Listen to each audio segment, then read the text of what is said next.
বাংলাদেশ সরকার এই প্রথম মধ্যপ্রাচ্যের সৌদি আরবে যে প্রবাসীদের পোস্টাল ভোটারের যে উদ্যোগ নিয়েছেন এবং এটা উদ্যোগ নেওয়ার কারণে সবাই স্বাগত জানিয়েছে, বিশেষ করে বাংলাদেশ নির্বাচন কমিশন এবং রিয়াদ বাংলাদেশ দূতাবাসকে ধন্যবাদ জানাচ্ছি। ইতিমধ্যে আমরা অনেকের সাথে কথা বলেছি যারা প্রবাসে থাকেন, তারা বলছেন যে এই পোস্টাল ভোটারের মাধ্যমে তাদের যে যে প্রার্থীর চয়েস রয়েছে এবং তারা যে দলে আছেন তাদের যে নির্বাচিত সরকার আনা সেই ব্যাপারে তারা ভোট দিতে পারবেন।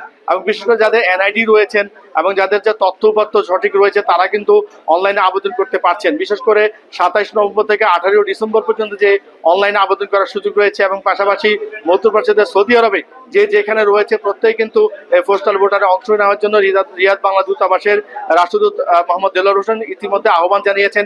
এবং এখানে যারা প্রবাসী সেবা কেন্দ্র ডিসি অফিসে যারা রয়েছে, বিশেষ করে প্রবাসী বাংলাদেশিরা বিভিন্ন ধরনের সেবা নিতে আসেন, সেখানেও কিন্তু পোস্টাল ভোটার কিভাবে দেওয়া হয় সেই বিষয়ে তারা সহযোগিতা করছেন। প্রত্যেককে অনলাইন অ্যাপস এর মাধ্যমে তারা যেন কাজ করতে পারে এবং তারা যেন আবেদন করতে পারে সেই বিষয়ে সহযোগিতা করছেন। এই প্রথমবারের মতো প্রবাস থেকে ভোট দিতে পারা বা দিতে পারবো বলে আলহামদুলিল্লাহ আমরা অনেক খুশি প্রবাসীরা।